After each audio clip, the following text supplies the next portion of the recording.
always surrender with great hope for service.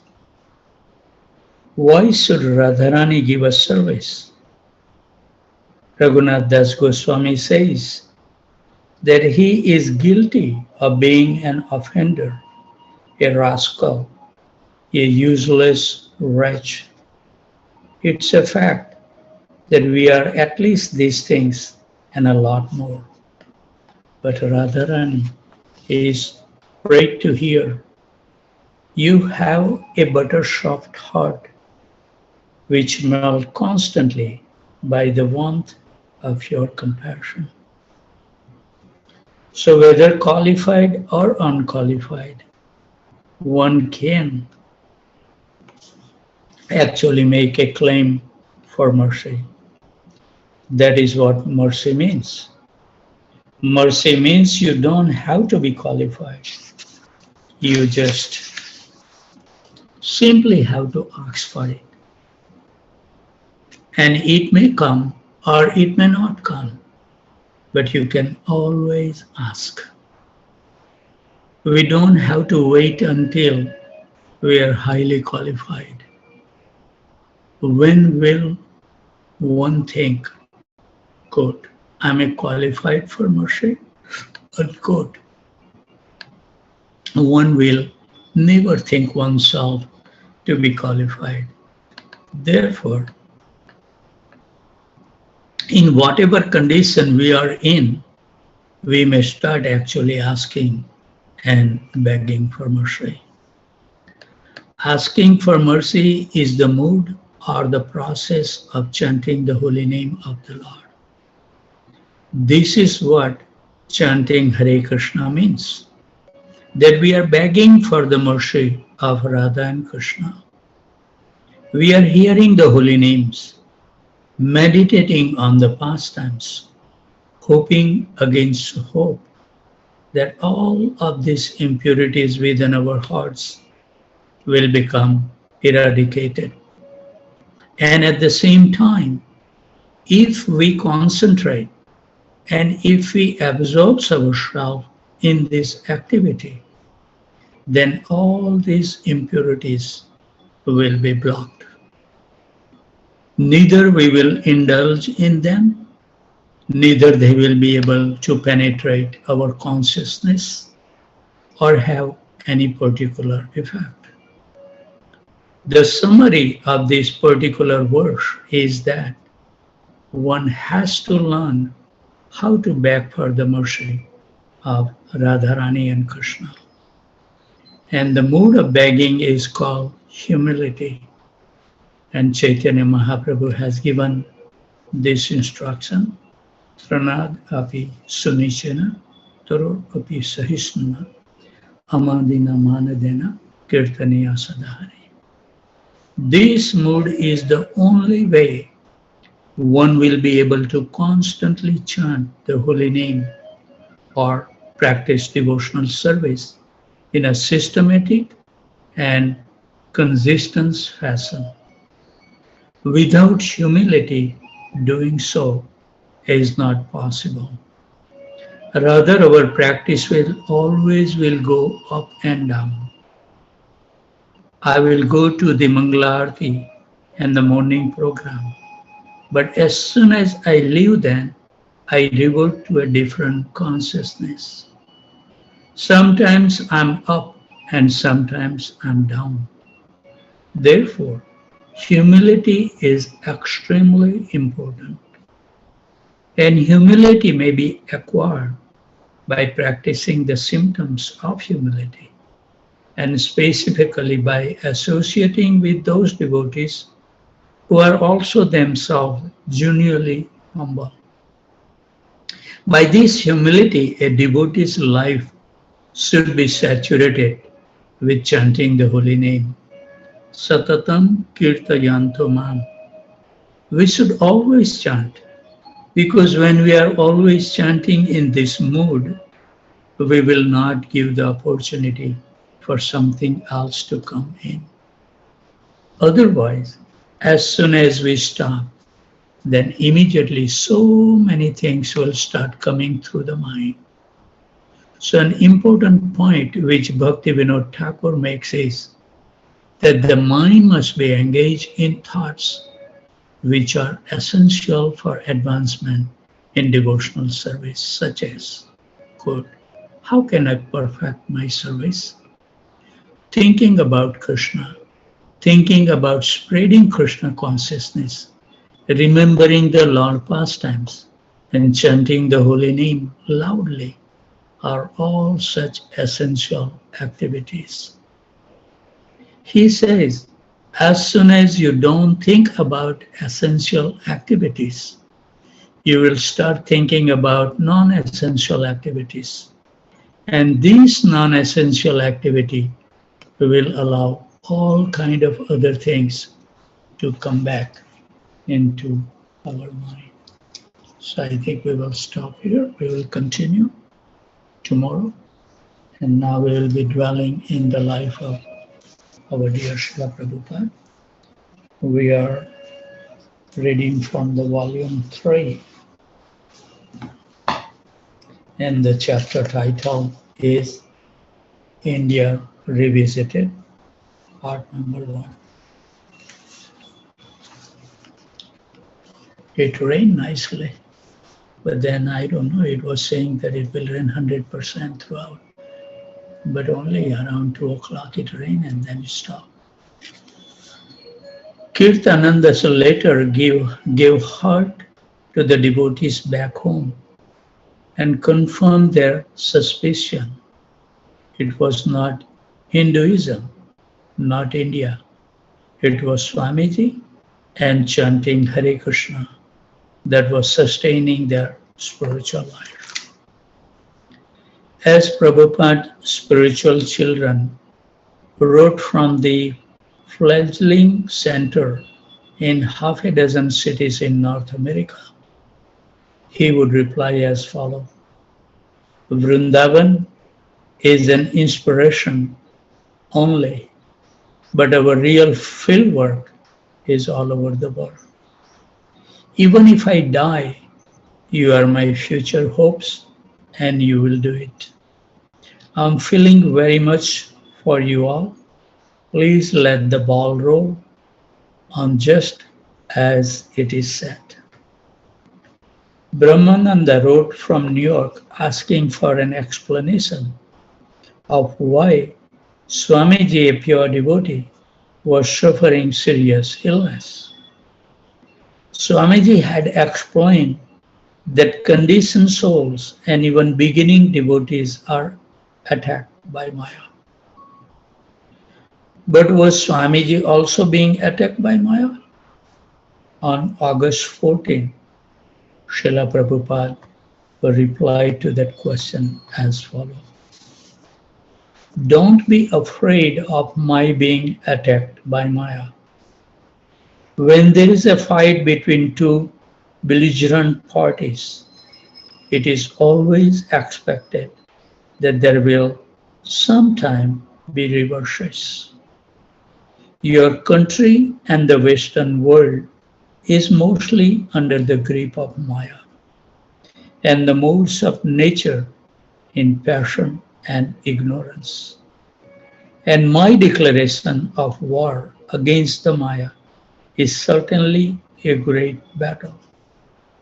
Maya saw me very successful within 1 year, so that I got so many sincere young followers like yourself and others. So it was a great defeat to the activities of Maya. Western country youngsters giving up illicit sex, intoxication, meat eating, and gambling is certainly a great reverse in the activities of Maya. Therefore, she took advantage of my old age weakness and gave me a death dash. But Krishna saved me. Therefore, we should thank more Krishna than ecologize Maya. So far as my present health is concerned, I think I'm improving. At least I'm taking lunch better than in New York. So as soon as I'm a little fit to return to the field of battle, I shall again be in your midst. Srila Prabhupada envisioned an American house, a place where residents disciples could study Sanskrit and Vaishnava literature in Vrindavan. When he had suffered his stroke, he had said that Rai Ram should finish the translation of the Bhagavatams. He had also requested Achyutanand, Gaura Sundar, and the others to learn Sanskrit, Bengali, and Hindi so that if he did not recover, they could carry on his work. And he hoped that some of his leading men, like Brahmananda, Hayagriva, and Rayaram, would come to India, obtain property, and establish his American house. Quote, even if I'm well, unquote, he wrote on September 9, it is not possible for me to look after the affair of the American house. Prabhupada decided to ask one of his godbrothers, Swami B.H. Bon Maharaj, to accommodate some student from America at his Institute of Oriental Philosophy. Swami Bon Maharaj Institute was a provincial college of about 300 students located in Vrindavan and affiliated with Agra University.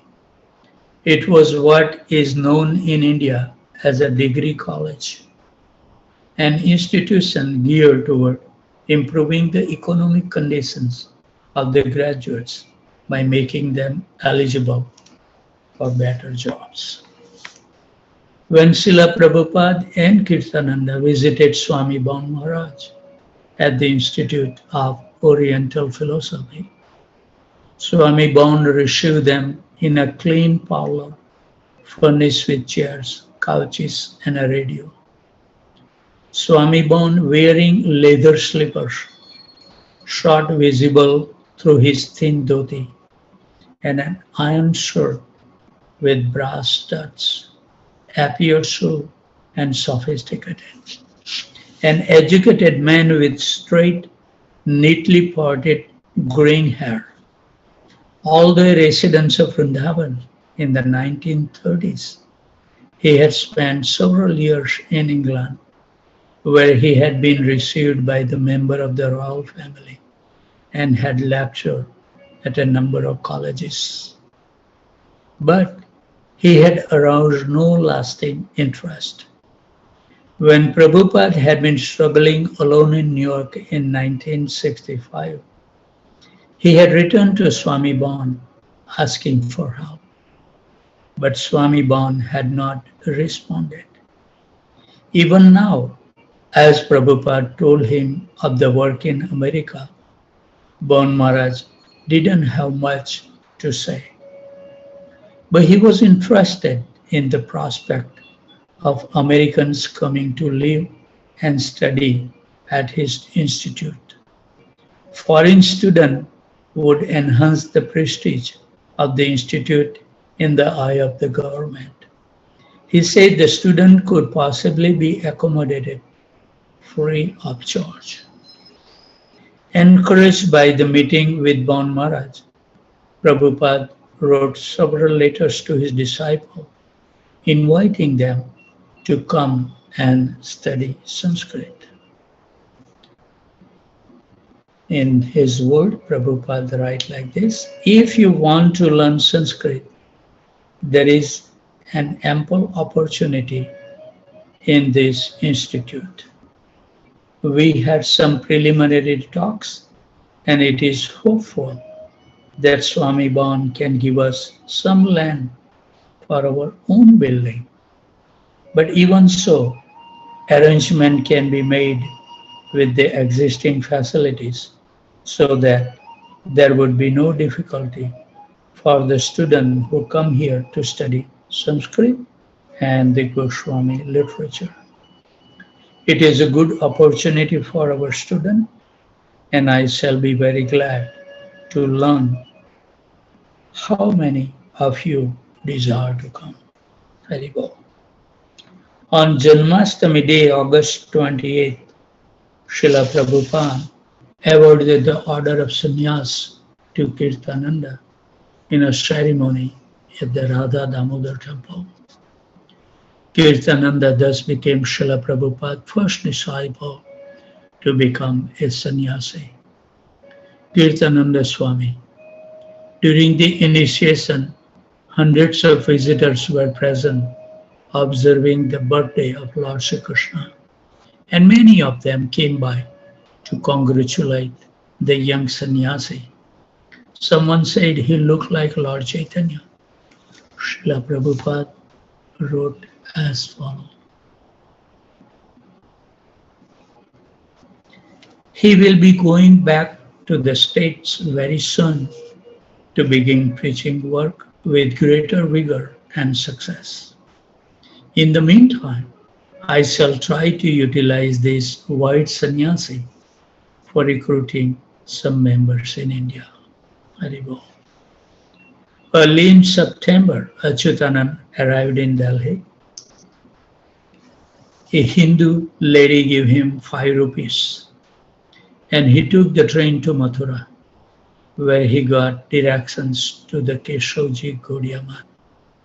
Narayan Maharaj, a friend of Prabhupada's, took Achyutanand under his care, and after showing him the hall where Prabhupada had taken sannyas in 1959, put him on a bus to Vrindavan with an old gentleman for an escort.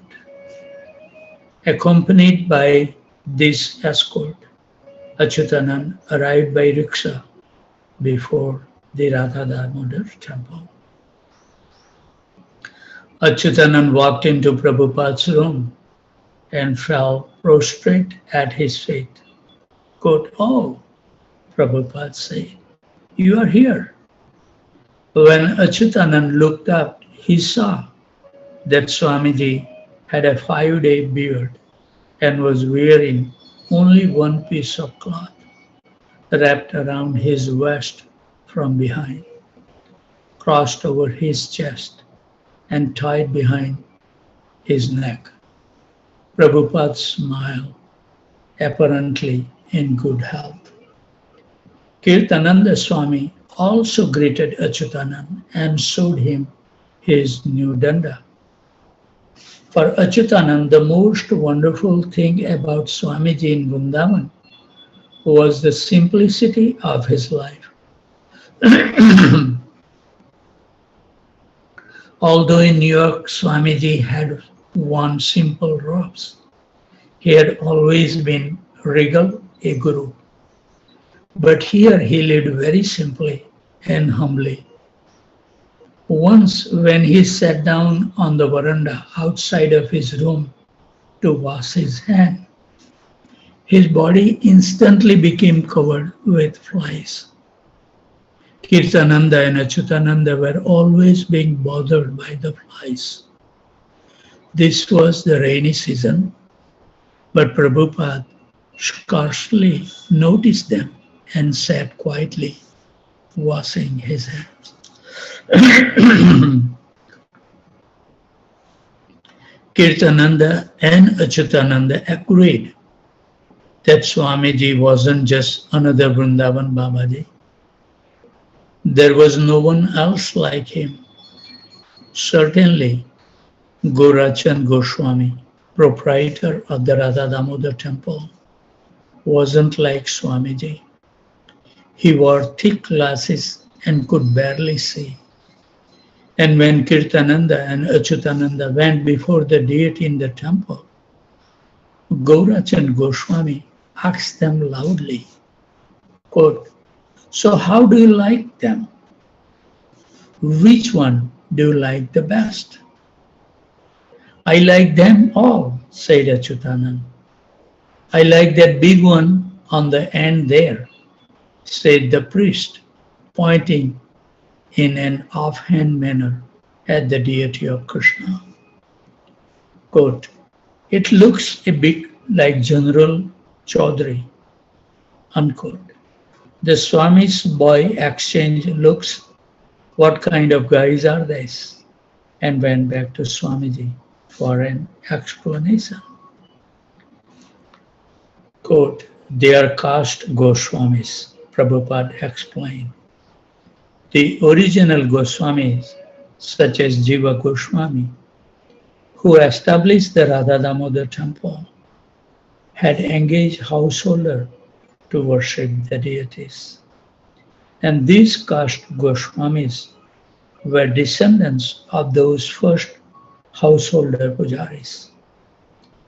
Prabhupada explained that the caste Goswamis were the proprietor of the temples and that they maintained the temple and then the deity worship as a business to support their families. Several years ago, each of the deities now on the altar had his own temple, land, income, and priest. But for economy, the Goswami had sold the property, reduced the opulence of the worship, and amalgamated the deities. There were many other interesting characters. The old widow Sarjini with bald head and Sikha and Kalas barefoot, who slept in a room by the gate of the temple and swept Swamiji's kitchen and washed his clothes. Panchudas Goswami, the temple proprietor's son, who always chewed pan and went around sleepy-eyed in a silk dhoti with a red embroidered border.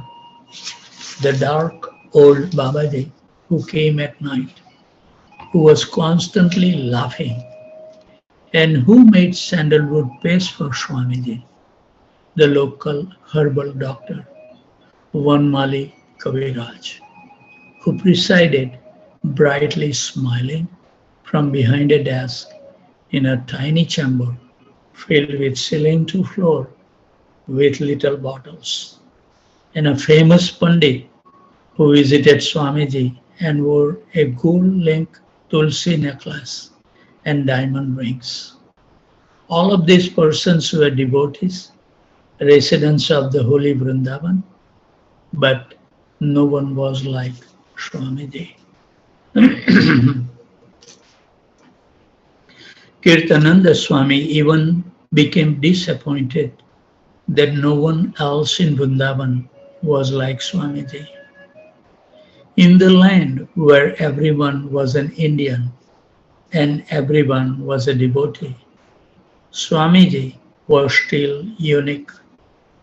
No one else was so simple, so grave, so able to penetrate through falsity, so attractive to the heart, or so absolutely attached to Krishna.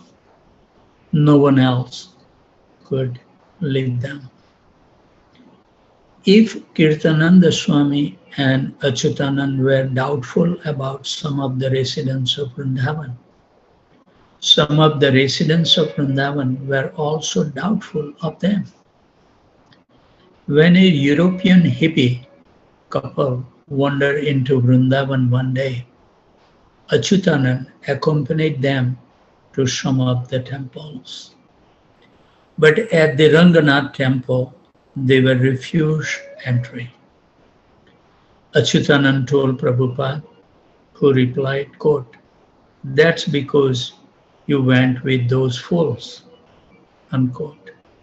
When Prabhupada walked in the street, people regularly nodded to him with respect, saying, "Dandvat Maharaj."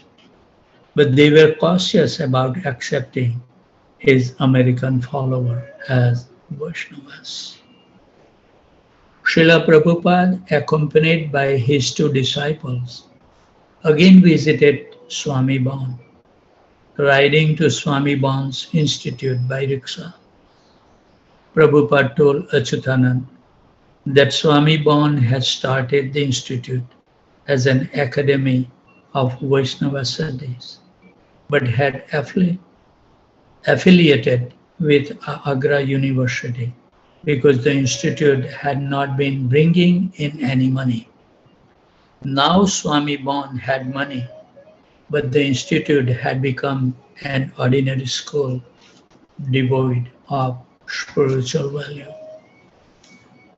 As Srila Prabhupada and his disciple sat in Swami Bon's parlor, Bon Maharaj made it clear that although he would not donate land for Prabhupada America House, Prabhupada's student could come and study at his institution.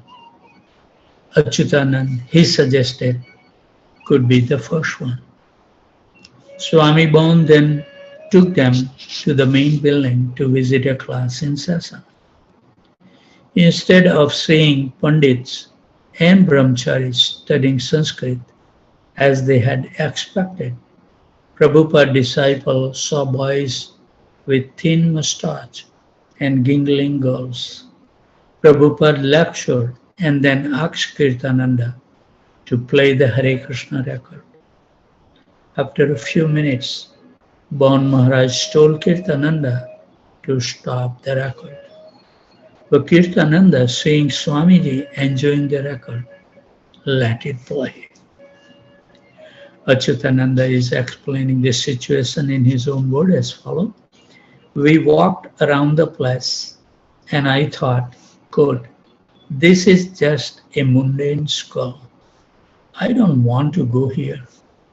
If I could learn Sanskrit and live at the Radha Damodar temple, then I could have a nice time in India, unquote.